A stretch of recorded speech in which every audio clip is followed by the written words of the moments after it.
Posing, music references, and broken English. Yes, my friends, after so long, I'm covering Jojo's Bizarre Adventure. Just in time, too, since this year is the 30th anniversary of what some may call series creator Hirohiko Araki's magnum opus. And since its release in 1987, the series has become a major hit for Araki, with the manga selling over 100 million copies, the series getting several spin-offs as well as merchandise, and of course, adaptations up the ass, including an upcoming live-action film based on Part 4 said to be released later this year. But for the longest time, an adaptation in anime form never materialized. Not sure why that was, but the closest we got prior to the 2012 anime was a series of OVAs adapting Part 3 and an animated film adapting Part 1 Phantom Blood that was released to celebrate the 20th anniversary. Oh, and hi, traced post of Joseph. How are you doing on this plagiaristic day? So 5 years pass, and at the 25th anniversary celebration, we finally get an announcement for an anime adaptation of the series, which is what I'll be looking at today. Now, since Jojo is a big series, and since I don't want to burn you out like I did with Pokemon Movie Marathon, I'm going to space these out throughout the year to try and prevent that from happening. So for now, I'm going to cover Part 1 Phantom Blood, and then cover Parts 2 and 3 later in the year. As for Part 4, I will try to cover that next year, but we'll see what happens. Until then, let's begin the story of the Joestar family with JoJo's Bizarre Adventure Part 1, Phantom Blood. So our story begins with a stagecoach that has a family inside crashing into the river. The wife dies, but the husband and son survive and are able to get help after the father tells the thief named Diario Brando that he would owe him a favor if he helped them out. But in the wreckage, a mysterious stone mask is shown off that will basically set off the chain of events for the rest of this part, as well as Parts 2, but we'll get back to that in a moment. 12 years later, Diario takes advantage of the offer as he is dying by sending his son, Dio Brando, to the Joestar mansion to get better treatment since they were living in the slums for the last 12 years, and Dio swears to basically take the Joestar fortune in order to further himself in life. And he spits on Dario's grave as well. Classy. Dio then arrives at the mansion, we get introduced to our protagonist Jonathan Joestar, and we see pretty quickly that Dio wants Jonathan to suffer as he pretty much humiliates Jonathan in everything. Sports, etiquette, hell, he also kisses the girl Jonathan saved earlier in episode 1, just so that Erina, said previous girl, wouldn't have her first kiss with Jonathan. What an asshole! Dio and Jonathan fight after that, some blood is spilled, and the stone mask basically reacts to it. Yeah, I should probably explain what this is now, shouldn't I? Basically, the stone mask transforms the wearer into a vampire after blood hits it, and for some cases, like Dio, they become superhuman. The reason for the creation is explored upon in later parts, but for now, that's its basic purpose. Speaking of which, as Phantom Blood goes on, Dio becomes a vampire thanks to this mask and encounters Jonathan numerous times until their final encounter on the ship, where Dio is nothing but a head, and they both, quote-unquote, die. Well, hey, at least Jonathan doesn't have to pay alimony to his wife. And you want to finish that sentence, Greninja? I'll shut up. Good. So yeah, that's the basic plot. Stop Dio, save the day. Now in between that, we get introduced to a bunch of characters like Speedwagon and Zeppeli, as well as a few antagonists, and we get introduced to special powers like Hammond, but the main focus of the story is on Dio versus Jonathan. And while it is a little simple, as I've said in the past, simple can be just as effective as a more complex story, and that definitely applies here. I buy the rivalry between the two siblings, and the dialogue/encounters throughout Part 1 were handled really well. As for the pacing, I think it was handled decently for the most part. Sure, sometimes it goes a little too fast at points, but those were rare, and it didn't hamper my enjoyment of the story. I mean, sure, it's not the greatest out there, but it works, especially for an introduction to the series, and it does get better in the later parts, especially with its characters. Yeah, I'm gonna be upfront here, a lot of the characters in this part are so flat that it hurts me. Well, I did like Jonathan and Dio as characters, and even a few of the minor characters like Zeppeli and Speedwagon were pretty decent in Phantom Blood. The rest of the cast is incredibly forgettable to the point where I had to look up a wiki to remember most of their names. So much to the point that when Diarray dies thanks to Dio, I barely felt anything because he was literally introduced an episode prior and barely had anything to him that made him memorable. So yeah, the character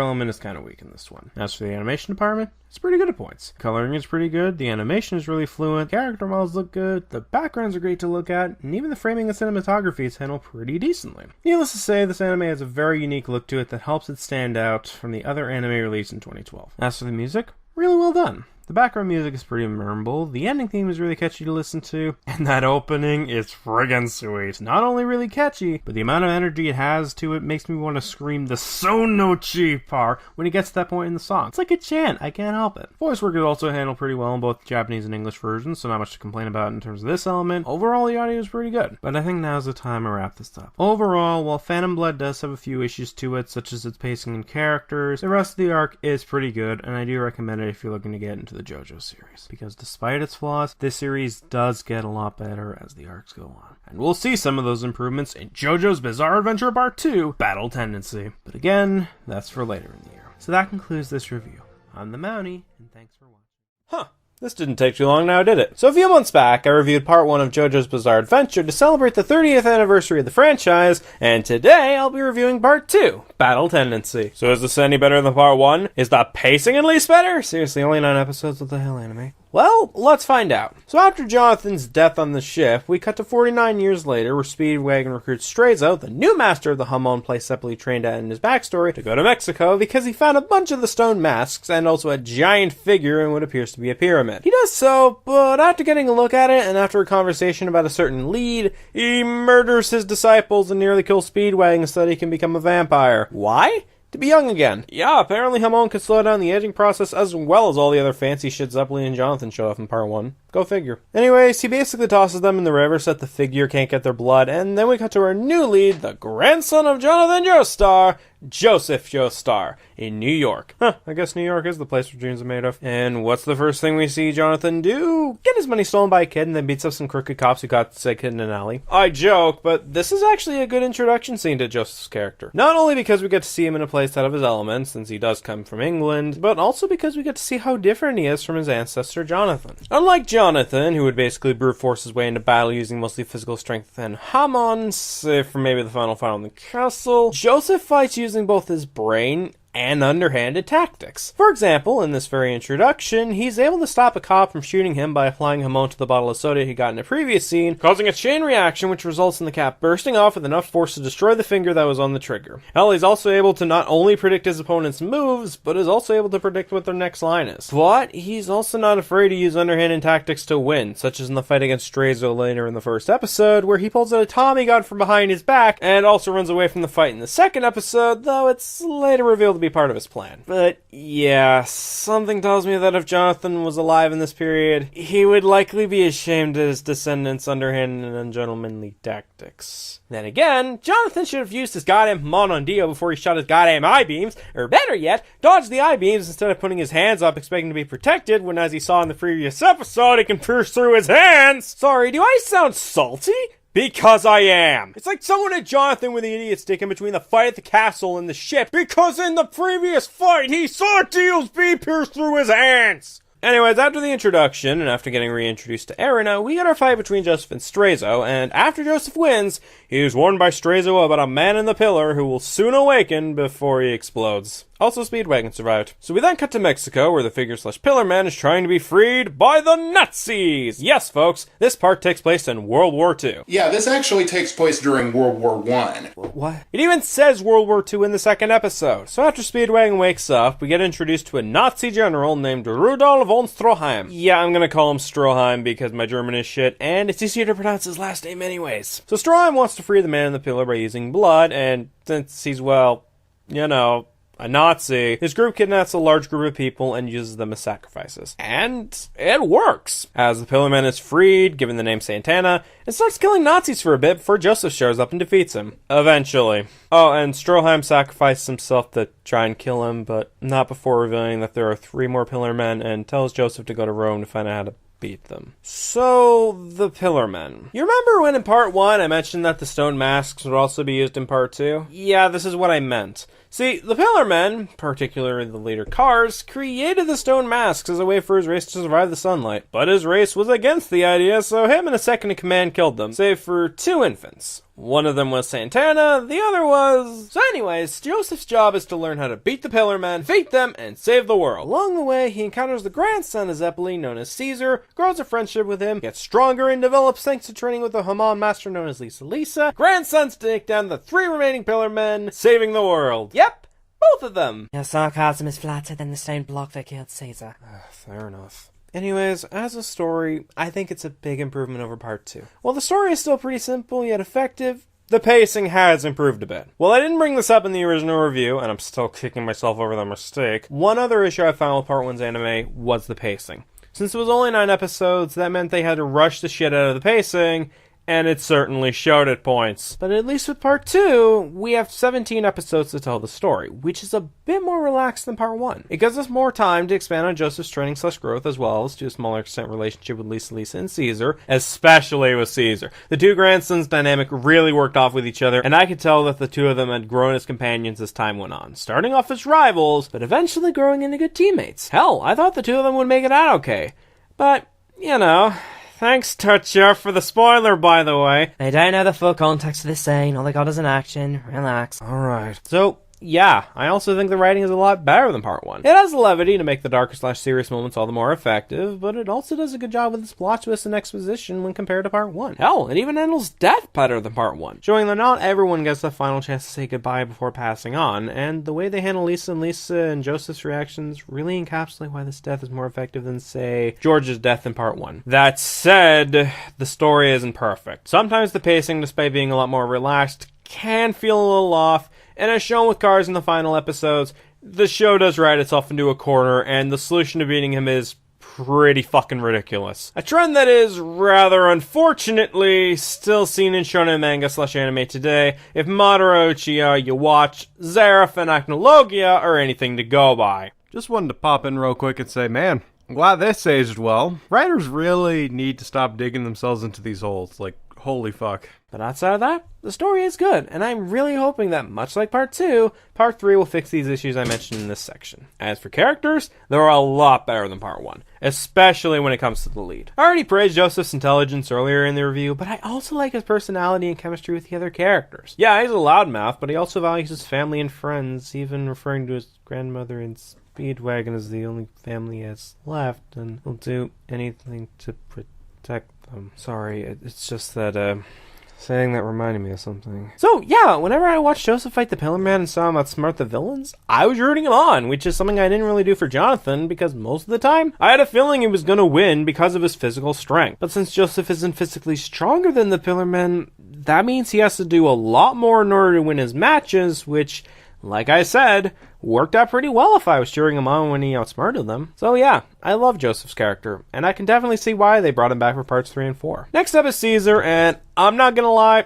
this guy's great. Like I said earlier, he has a good dynamic with Joseph, and despite his introduction painting him off as an egotistical asshole, he shows us why he's that way pretty quickly, as he's a lot more experienced with Hamon than Joseph is at the time. So yeah, I grew to love Caesar's character as time went on, and when he died, I was surprised. And if the creators can get an emotion out of me when someone dies, I think they did a good job here. I also really liked Lisa as a character, not only because of her relationship with Caesar and Joseph, but also because she could kick ass, which is something I wish part 1 had more of with his female cast, but it's here, so that's good. Strom was also decent, but I just wish they did more with him instead of having him sacrifice some Incoming! Huh? Here I come! Now it's coward killing time!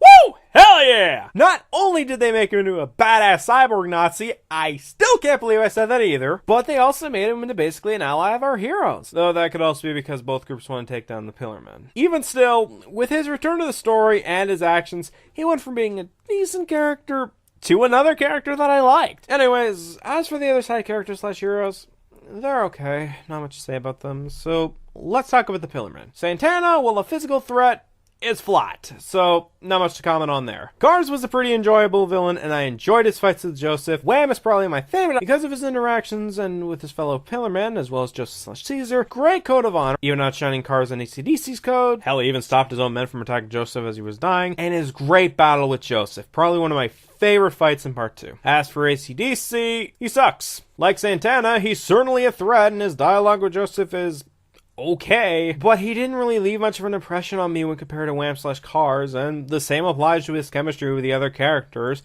and even his personality is weak sauce. So yeah, the Pillar Men as villains are fine. While I don't like AC/DC and Santana though, Cars and Wham are still great characters. As for the animation element of part 2, I think it's just as good as part 1, if not a little better, since now the studio making the show has more experience with animating it. So that just leaves us with audio then to wrap this up. And like part 1, it's pretty good all around. Bloody Stream, the opening, took a while to get used to, but the more I listened to it, the more I started to appreciate it. As for Roundabout, the ending theme used in both parts, it's also pretty good. Same with the background music, one of my favorites being the Pillarman theme series. That song is really addicting, and I love the use of chanting and instruments in the song. It's really great. Voice-wise, both the sub and the dub turn in good performances, so yeah, not much to complain about there. And that's about it. So let's wrap this up. Overall, Battle Tendency is a great continuation of the JoJo series. It improves the pacing, characters, and music. While it does have its stumbles here and there, it was still an enjoyable experience from start to finish, and I'm excited to see part 3. So, earlier this year, I reviewed the first 2 parts of JoJo's Bizarre Adventure. But now it's time for me to review what is considered one of the more popular parts of the JoJo series, Stardust Crusaders. But unlike the previous 2 parts, there are 2 animated versions of Part 3. The 13-episode OVA, done by Studio APPP, which, well, yeah, that just about sums it up. It got his eyes! And then there's the 48-episode anime series done by David Productions, which is what we'll be reviewing today. So is this better than Part 2's anime? Do I agree with the masses that this is one of the better parts?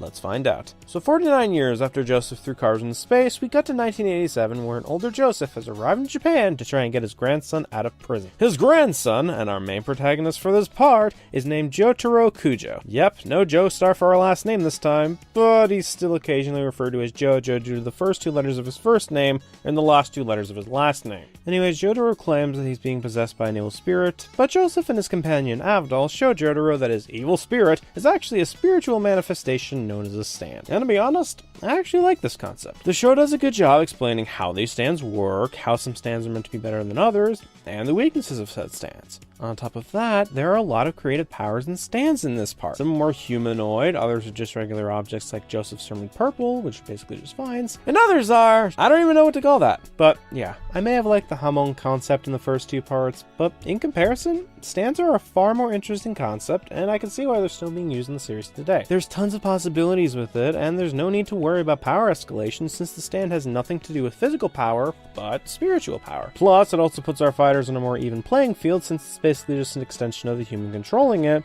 and like humans, it has its own strengths and weaknesses, preventing it from being a perfect stand. Oh sure, there are some stands with insane strength, like Dio Stand the World, but even he has a counter that prevents it from being OP. So yeah, as a concept, I like the stands, but I digress. Back to the story. So after Jotaro is freed from prison, Joseph explains that the reason Jotaro has a stand is because of the re-emergence of Part 1's antagonist, Dio Brando. So how did he survive? Well, despite Jonathan trying to stop Dio still took control of Jonathan's dead body and was able to survive for over 100 years. So how was he able to survive for that long, especially with Hamon energy likely still in Jonathan's body and in a coffin when we saw Erina in Dio's coffin at the end of Part 1? Simple! No idea! Update. Yeah, no, this is bullshit. First off, there was a hidden compartment in the coffin, so Dio could easily get in there. Secondly, while there was still bits of Hamon in Jonathan's body, it was very faint. Just wanted to clear that up.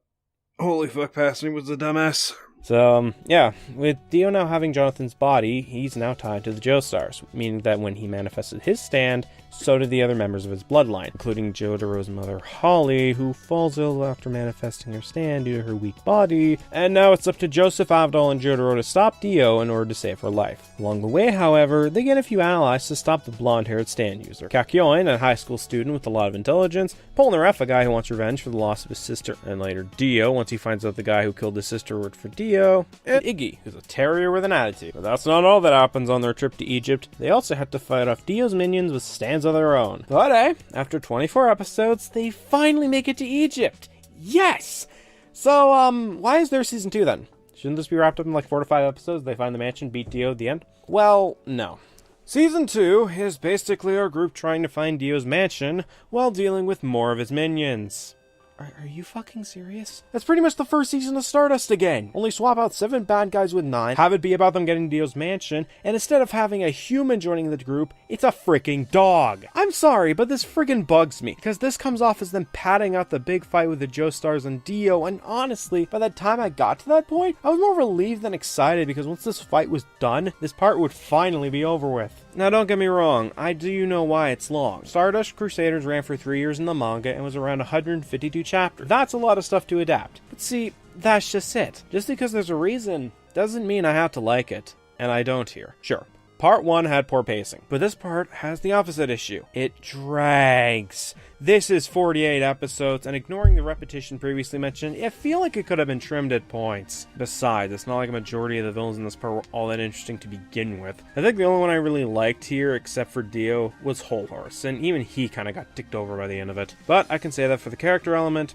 back to the story. So yeah, my biggest issue with this story is probably the length. And given how something being dragged out is just as bad to me as rushing, that doesn't help the story element of this part all that much. And that is sad, because the premise itself was interesting. That being said, it was nice to see the Crusaders go to these locations and see them interacting / reacting to these new environments and cultures in the first half of part 3. It certainly felt like a journey from Japan to Egypt, and this is why I wasn't complaining about the length that much with the first season of part 3 than I did with season 2, or the second half. Second half of part 3, however, they're just in Egypt looking for Dio's mansion, and honestly, that's not as interesting to me as the journey in the first half. That and the previously mentioned repetition didn't help the second half, but I digress. I liked the locations in the first half. But outside of that, how was the rest of the story? It's fine. Sure, there are some bullshit last-minute power-ups to end the fights at points, especially in the final fight where Jojo is able to freeze time when his stand is mostly about faster reflexes / reactions and punching things fast and hard at close range. But for the most part, the story didn't have a lot of plot holes that I noticed during my watching, and as said prior, there are some interesting ideas. It's just the execution of a lot of them that I take issue with. Speaking of execution, let's talk about the characters. Let's start with the Crusaders. First up, arguably one of the most popular Joestars in this series, Jotaro. Like Joseph, Jotaro would probably make Jonathan Joestar roll in his grave due to how much of a delinquent / ass he can be in the series. But also like Joseph, Jotaro is smarter than his ancestor, as shown numerous times in the series. But yeah, I personally like Jotaro. Not only because of his intelligence and how effective it is during his fights, but he has a good personality, his chemistry with the other Crusaders is good, he has a lot of badass moments in this part, and like Joseph in his prime, he may be a douche at points, but as shown with how he responds to people attacking women and children, he does have a caring heart underneath his rough exterior. So yeah, I like Jotaro, and I can definitely see why many like this character, and why he kept coming back in the later parts. Is he my favorite Joestar though? Maybe. It's kind of hard to choose between him and Joseph from part 2, because Joseph was a big step up from Jonathan. Screw it. I like Joseph and Jotaro equally. Speaking of Joseph, he's up next, and honestly, he's also pretty good. I like his chemistry with Jotaro and the other members of the Crusaders. He has some genuinely humorous moments, and despite being older than his part 2 counterpart, he still retains a likable personality and intelligence that his part 2 self had. So that's good. If only he didn't cheat on his wife with Tomoko. Yeah, I know it's a part 4 spoiler, but still, god damn it, Joseph. Kakyoin is okay. Like the previously mentioned too, he has good chemistry with the other Crusaders, but I also like Kakyoin's personality and intelligence. That said, I do feel that he's a little underdeveloped, which is funny in hindsight because the series is 48 episodes, yeah, not a lot of time is given to development, but whatever. Ig is also okay. Not much I can really complain about with this guy. Finally, for the group, we have Polnareff and Avdol, and honestly, these are my least favorite members of the group. Polnareff sure does have his humorous moments, and his motivation is solid, but I feel like there was a little too much screen time with this guy, especially in comparison to the other characters in the group. And despite having said screen time, he still wasn't all that interesting to me as a character, at least when compared to the other members previously mentioned, with the exception of maybe Iggy and Kakyoin. And then there's Avdol. Avdol frustrates me. I can see the chemistry between him and the other characters, but Avdol didn't leave much of an impression on me as a character. The most I got out of him was that he was basically the glue trying to keep the team together at points, while also providing info / exposition on various things, but that's about it. He doesn't even get much development, which is a shame because out of all the characters in the Crusaders, he was the one I wanted to see develop the most. The villains are also not that good, save for Whole Horse and maybe Dio. Most of them were incredibly flat, and it felt like a lot of them were designed after their stands were created, but I digress. Whole Horse was okay. He had a decent personality and his chemistry with the other Crusaders was good, but it sucks that he went out the way that he did. And as for Dio, he was good. He was certainly threatening, and his over-the-top nature that he has in this part when compared to part 1 certainly does make him memorable. So yeah, Dio's a pretty good villain for this part. Just wish that it didn't take so long to finally get to him, but I already vented about that, so let's move on to animation. Compared to the previous 2 parts, Stardust Crusaders is definitely a step up in quality. The art style is still appealing to the eyes, but the character models are a lot sharper and a lot more rigid in comparison to part 2, but in a good way, since it makes the characters pop out a lot more. The animation's still fluid when these characters move, which I can only imagine would be a lot harder than anime in the first 2 parts. So to see them pull this off, and pull it off well, is a good sign that David Productions have put in a lot of effort to make this the best anime of the JoJo anime thus far, and it certainly shows. Finally, we have audio, and it's really good. Starting off, we have the intro song, Stand Proud and Sonochi no Kyuku. Stand Proud has really good vocals and beats, capped off with a really great use of the guitar, and the visuals make it even better. It took me a few listens for me to like the song, but after I did, it became my favorite of the JoJo OPs next to Sonochi no Sadame, until I listened to Sonochi no Kyuku. I don't know how it happened, but this song was even better than Stand Proud when I listen to. Sure, it doesn't have the guitar, but it makes up for that with the chilling vocals and tone in the first few seconds before it picks up and thrusts you straight into an adrenaline-pumping beat with a more energetic vocal performance, and like Stand Proud, this song is even better with the visuals. Not only does it match what I described incredibly well, but it makes the song even more energetic to listen to, while the action effects and lighting make the intro to Season 2 of this park not only one of the most memorable intros to me, but subjectively one of the best intros thus far. So yeah, on its own, Sonichi no Kyuku is a good song, but the visuals are the cherry on top that I feel makes the song even better. As for the ending, they're also pretty good. The background music is also really good. I like Whole Horse's theme, Dio's theme is pretty good, Jotaro's theme is pretty good, Noble Pope is probably my favorite out of the non-character themes in the soundtrack for its energetic beat and catchy tone. Hell, even the regular battle themes have that energetic beat Noble Pope has, and is also composed really damn well. Finally, we have voices, and they're pretty damn good in both the original Japanese version and English dub. So yeah, the audio in part 3 is really good, but now's the time I wrap this up. Overall, Stardust Crusaders is a good series, but it has its issues, specifically in the character and story department. I still think part 2 is slightly better than this, but I can definitely see why part 3 is one of the most popular parts and why many people still love it today. So yeah, I recommend watching it at least once. But that concludes this review.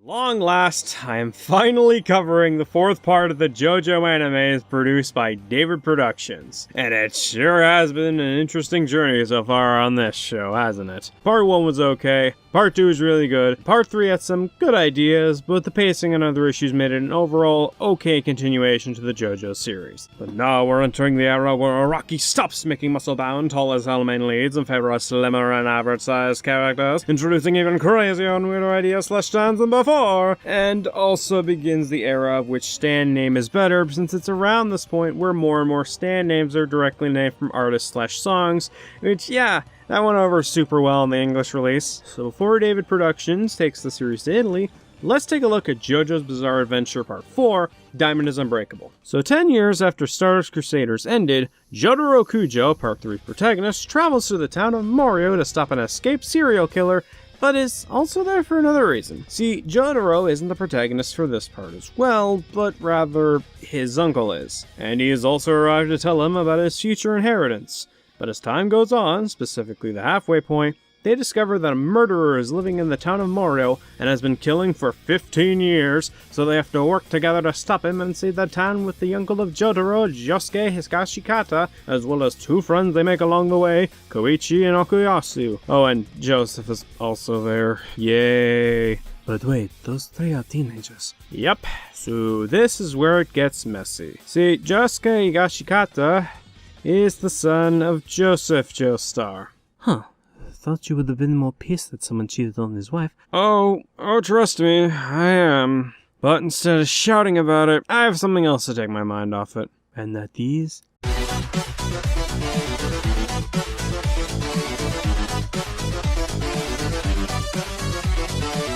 But, yeah, while the story may not be as complex or filled with as many stakes as Part 3, I still like Part 4's story, and unlike Part 3, it was able to keep my interest throughout the entire 39-episode run. What probably helped keep my interest in Part 4 was the overall growth of the main cast, which was something Part 3 didn't have much of. Josuke started off Part 4 as a regular teenager just trying to live a normal teenage life, but as the series went on, he expanded his circle of friends, he began to take a more active role when he absolutely needed to, and by the end, he was able to fight off the serial killer that plagued Morio for over a decade and was one of the reasons the serial killer was finally stopped. Okuyasu started off as a dependent lackey to a stronger, more confident brother, but as time went on, he developed a friendship with people like Josuke, he slowly began to gain more confidence/independence, and by the end of his journey, he finally decided to stop relying on his brother and become his own person. And that's great. Still kinda salty though that at the end Tonio's cooking/stand couldn't restore his father back to normal. I mean, come on, let the guy be happy, especially since his son was such a good boy in the end. Nah, I could do it the whole time. I just like to fuck with people whose friends try to fuck with my business. Also, gotta say, I like Tonio's introduction episode in the anime because it did a good job with the fake out and it was just genuinely funny. Like others, I thought he would be an enemy or just killing people and turning them into dishes, but nope. He's just a nice guy that uses his stand and not human remains to make the dishes greater. And I can appreciate a twist like that, especially since the early bits of Part 4 and most of Part 3 had most of the stand users be evil for their introduction and stayed that way. Joseph and Jotaro admittedly don't get as much growth as the others since their growth is becoming closer to Josuke and helping them out from time to time, but it's still growth that I can appreciate. Koichi started off as a weak and very cowardly person, but as time went on, he began to gain more confidence in himself as well as got stronger, and this was most evidently shown by the growth growth of his stand echoes. Starting off as an egg, all the way up to being a humanoid man with the power to increase the weight of its target with a punch, basically freezing the target in place, basically signifying how strong both the stand and Koichi have become over the course of Part 4. And for the record, his development is probably my favorite out of the Part 4 characters. And even the final enemy of Part 4, aka the serial killer Yoshikage Kira, goes through some changes as the part went on, starting off as a guy who killed a lot of people, but kept up a huge facade as an unimportant person who's easy to blend into society so that he couldn't get spotted easily, to someone who would go so far as to create a time loop in order to prevent getting caught for all the things he did, with the original facade he made for himself pretty much broken by the end of it. Now obviously there is a lot more of these characters than what I just described, especially when it comes to Kira, but the point I'm trying to make here is that there was a lot of good growth when it comes to the characters of the series, especially when compared to Part 3, and that helped keep my interest while watching Part 4 on top of having a good story, characters, and especially world building. While yes, this part is restricted to mainly one town, Part 4 does a good job establishing how big/interesting the town of Morio, and by extension the citizens of Morio are, and why they're important in the story. Yes, other parts have tried to world build as well, but compared to Part 4, I feel that this part blows them out of the water in terms of depth and intrigue. We get a lot about its past, the landmarks, and by extension their history. While it'd be hyperbolic to say that it feels like a real town, I do appreciate that this part did a good job making a place like Mario interesting enough to be the main place for the entirety of Part 4. I can also give a compliment to the characters here because, unlike Part 3, a lot of the characters in this part, both main and secondary, are characters I was actually interested in outside of the growth I previously mentioned. Josuke and Okuyasu are big freaking dorks throughout this part as time goes on, but you know what? I still like these dorks, and they make me smile when I see them do shit on screen. Seriously, this is great. I love it. I like Koichi's character arc, and seeing his great interactions with the other characters as well as getting more confidence and strength made him one of my favorite characters in the part. Hell, even the characters who start off as villains, or to an extent, antagonists, get development for the most part throughout the show, and even those that don't are interesting enough on their own most of the time, i.e. Tonio and his stand Pearl Jam. And yes, I'm calling it Pearl Jam because Pearl Jam sounds amazing, while Pearl Jam sounds like something they sell in the adult toy section. I mean, what's next? Flashing Diamond, the Fap Hand, Magician's Red Rocket? Special thanks to those on Twitter for the names, by the way. I really appreciate it. And of course, there's Kira Yoshikage, who I really liked as a villain. Unlike Cars and Dio, Kira doesn't want to rule the world or anything, he just wants to live a normal life while also killing people because, well, he's a serial killer. And he's pretty damn good at it, as well as blending into regular society, that it's genuinely creepy. So, yeah, it's very messed up, but at the same time, he did manage to intimidate me as a viewer while watching this part because, yeah, he is scary. Something that a certain edgelord couldn't do in 5 volumes. I took a teenager's arm, potentially the queen of the furnaces. Oh, that's cute. I have hundreds. Hell, even the totally not a self-insert Rohan is pretty good as a character in terms of both personality and writing, and that's usually something I dread, because this is something people can easily screw up because, well, some of us love ourselves a little too much. But it would be silly enough to make a self-insert on, say, this show, let alone have alternate versions of that. That would be silly. And on that note, let's talk visuals, because needless to say, I really like this art style. Sure, it's not as well detailed or puzzle piecey, if that's a word, I'm using that word anyways, as the other parts, but I still kind of like it because it's colorful, it's appealing to the eye, and it further helps contrast this part from the first 3, which I can definitely appreciate. Ugh, I need some music to clear my mind of that thought. And thankfully, Part 4 has that in spades. I like the background music, like Josuke's theme, the softer and slower remix of Jotaro's theme, and of course Kira's theme. But if you were to ask me, my favorite part about the soundtrack is definitely the openings. Crazy Noisy Bizarre Town, Chase, Great Days. These are all songs that took a while to get used to, but once I did, it was hard for me to get them out of my head because they were all really great to listen to on their own, and especially with the visuals. And like always, both the English and Japanese versions turn in a great performance, so not much to say on that one, except noting the recent passing of Joseph's Japanese voice actor Unsho Ishizuka. Ishizuka was a great voice actor who played several roles in anime and Japanese dubs of cartoons and the like for decades, and he'll be missed. Especially if you watch the sub versions of the show he was a VA in, like this one. But on that note, I think it's time to wrap this up. Overall, Diamond is Unbreakable was a lot of fun from start to finish, and I would happily rewatch this again despite having a lot of episodes because of how much I enjoyed it. Is it the best part? yes, this is absolutely my favorite of the 4 parts I've seen thus far. So if you haven't seen JoJo and don't care about continuity or spoilers, this is a part I highly recommend. Frankly though, I'm just happy to finally see something good after all the garbage I've had to sit through lately, so yeah, because that shit can drain someone. So with all that said, I'm David Grimm, and thanks for watching. At long last, I'm finally covering this part. Not gonna lie, back when I first heard the announcement this was getting an anime, I thought it was a prank given that it had been 2 years since Part 4's anime ended, and all we got in between that time and this announcement was the Rohan OVA series and the live-action version of Part 4 that will totally get a Chapter 2, guys. Yeah, spoilers. We did not get that in 2031. Instead, we just got the Part 8 announcement recently for the anime, and discussions of whether or not Araki will even do a Part 10, given the numerous delays Part 9 had due to his worsening health. But I digress. Now, while I didn't see Part 5's anime as it was airing, I was keeping up with bits of it thanks to the Golden Wing Geek Out series done by Spiffy Needle Geeks, as well as through parody series done by Filthy Ramen King and Dayo Meme. Seriously, check out those 3 channels if you can, they're really good. But now that I've gotten the chance to sit down and watch the show fully after all this time, what do I think of it?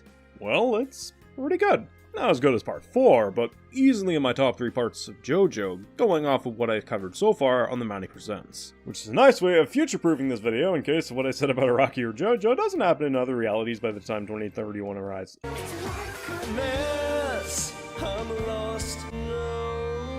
Let's get into why I feel this way about Part 5. So a couple years after Part 4, Koichi goes to Italy to find the secret son of Dio Brando and get a skin sample to send to the Speedwagon Foundation. But after a rough first encounter with the non-half-vampire son, the two eventually work together to defeat a capo's powerful stand, and Koichi sees that Giorno, the secret son, shares a lot of good traits with the Joestars that Koichi had met previously, and sees that Giorno is not a threat to them, nor the world, and leaves him to his goal of becoming a mafia boss to help out the suffering people of Italy and stop the drug trade to kids.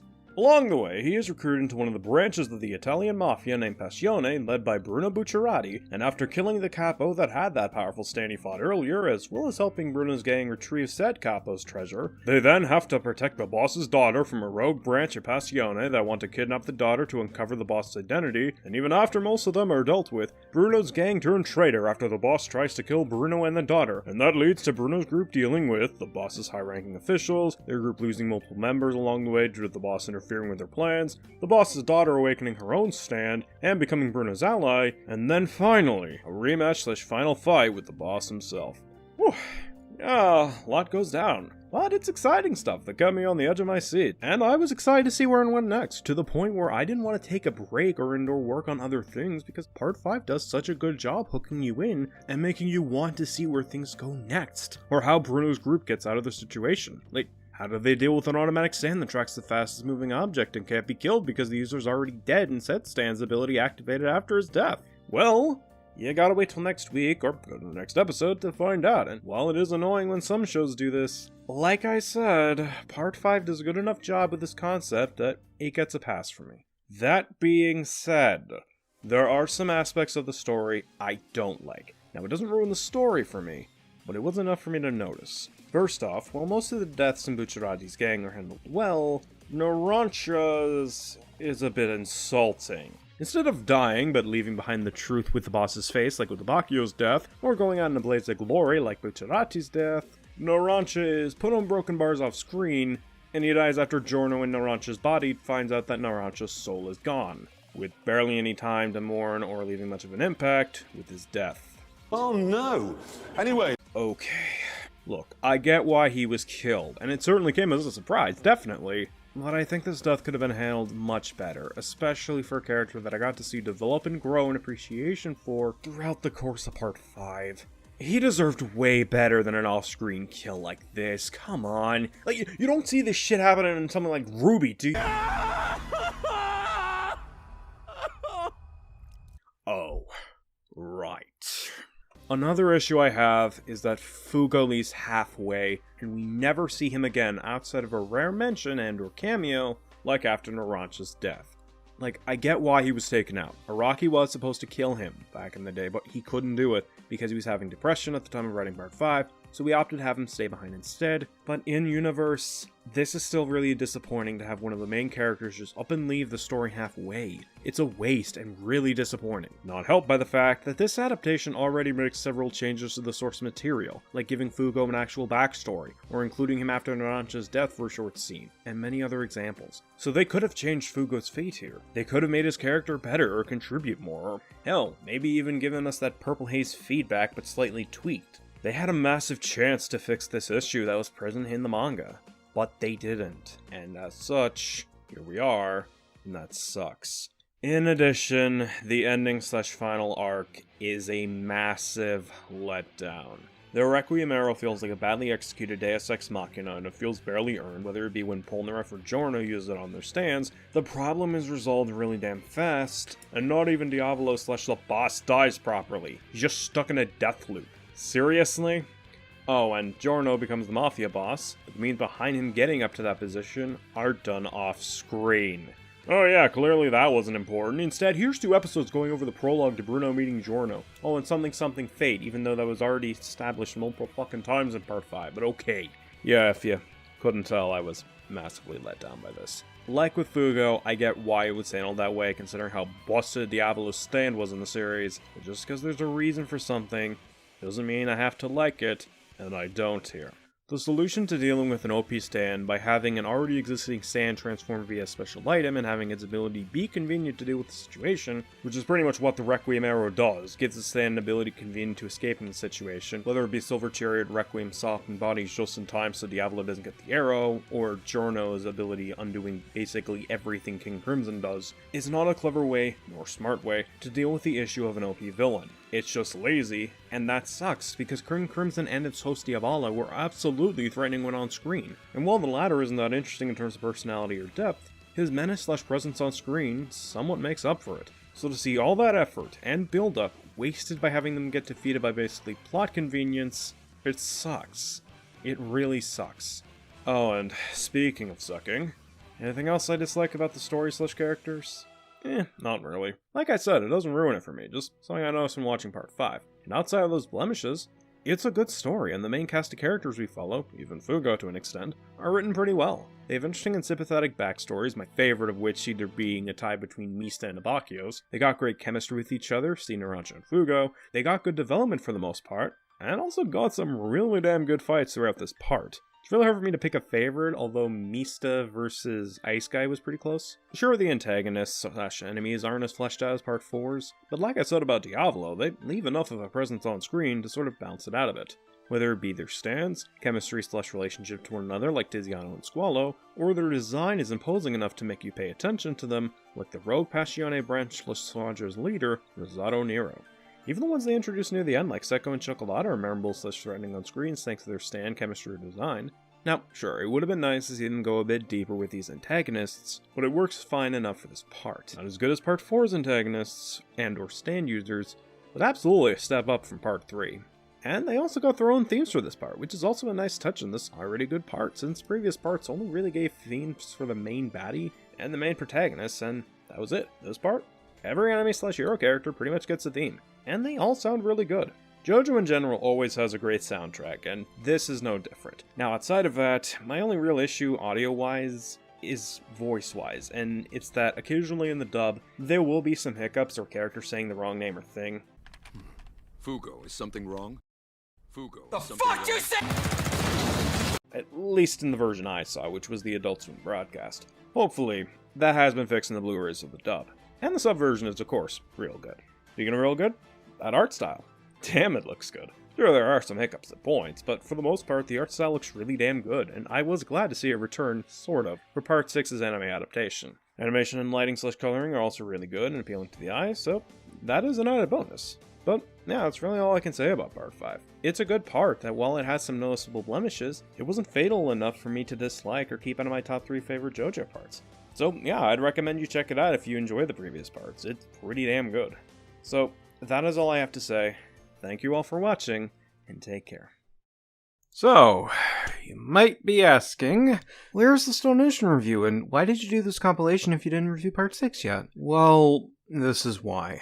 I saw all of Part 6's anime, and I just couldn't review it. This part drained me to the point where all I felt was pity and sadness towards the creator, because this part just screams burnout to me. The stands and fights were worse than any other part prior, the treatment of older characters like Jojo was terrible, the pacing was fucking atrocious, the villains sucked ass, the setting of the part sucked, half the main cast were flatter than a door frame, and the ending felt like a wet fart rather than a successful conclusion to this timeline of Jojo. And it hurts me to say that, because not only is Araki a great writer most of the time, but it also sucks to say that because the main Jojo, Jolene, and the other female members of the main cast, aka Hermes and Foo Fighters, were genuinely amazing characters, even if their standard designs and abilities weren't all that great personally. It was probably the silver lining in this prickly, painful part. But, yeah, it pains me to say it, but I can't review Part 6.